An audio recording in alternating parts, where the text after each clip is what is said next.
In the small village of Kisima, the moon had always been more than just light. It was a clock for the fishermen, a guide for travelers, and a guardian of the night. The elders said the moon listened. That it remembered everything. But one night, it did not rise. The sky remained empty. No glow behind the clouds. No silver reflections on the river. Just deep, endless dark. At first, the people of Kisima thought it was just weather. Maybe a strange cloud, maybe a bad season. But when the moon missed the second night, then the third, fear began to grow. Children refused to sleep. The animals stopped eating. Even the birds fell silent. And Neema knew something was wrong. 17-year-old Neema lived in a small hut near the edge of the forest with her uncle, Mzee Baraka, a respected fisherman and one of the oldest men in Kisima. Neema had always been different. She noticed things, how the wind carried messages, how the trees reacted before it rained. People said she had the eye of the old world, though others whispered she was cursed. One night, after the fourth moonless evening, Neema had a dream. She stood in the middle of the riverbed, but the river was dry. In the sky, there was no moon. But a voice called her name. Neema, bring back what was taken. She woke up sweating. Outside, the village was quiet. Too quiet. That morning, the village held a meeting under the large mkuyu tree. Chief Molamu spoke firmly. The moon's absence is not magic. It is a trick of nature. We will wait. But Mama Zawadi, an old woman with milky eyes and skin like folded paper, spoke up.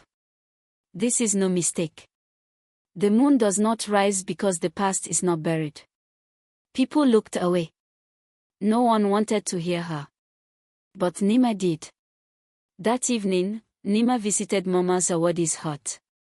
The place was filled with bones, feathers, and dried herbs. Candles flickered in the corners. I heard your dream, Mama Zawadi said before Neema even opened her mouth. You know why the moon is gone? The old woman nodded. Long ago, this village made a promise to the moon. A sacred vow. But that promise was broken. She leaned in closer. The last daughter of the moon's bloodline must return what was taken. That daughter is you. Neema's heart pounded. What was taken? But Mama Zawadi only whispered. You must find the stone that holds the truth. Buried under the old fig tree, near the forgotten graves. Neema left, both scared and curious. The fig tree she knew, it was behind her old primary school, abandoned for years. Her mother used to take her there before she died. The next morning, before the sun rose, Neema and her friend Doto snuck out to the fig tree. They carried a small hoe and a lantern.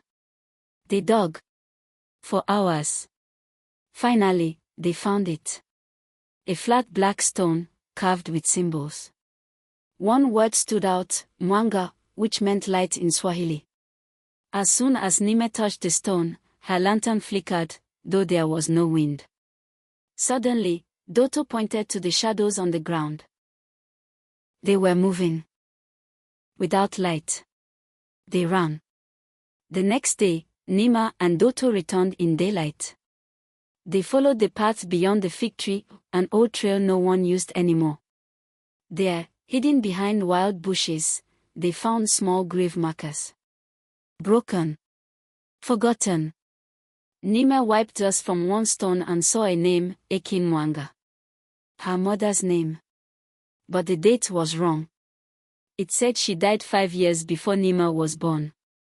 That's not possible, Neema whispered. Then she saw another grave. One that said, Neema Mwanga, stillborn. Neema fell to her knees. She wasn't supposed to exist. They hid the truth, Doto said, voice shaking. You were born against something sacred. No, Neema said slowly. I was born to restore something sacred. That night, Neema returned to Mama Zawadi. The old woman nodded, already expecting her. Your mother broke the vow, she explained. She was chosen to keep the light alive, but she ran from the roar. She tried to escape destiny. The moon turned its face away. So how do I bring it back?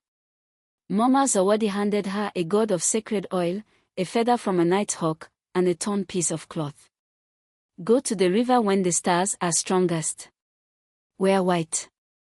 Speak the names of the forgotten. Return their truth to the world.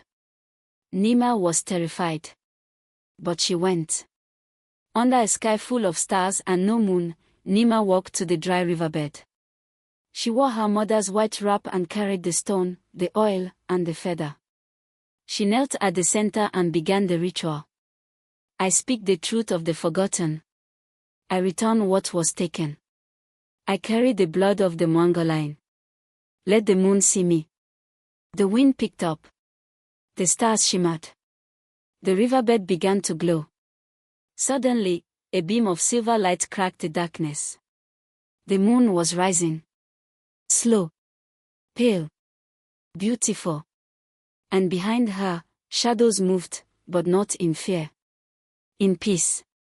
When Neema returned to the village, everyone stood outside, staring at the sky. The moon was there.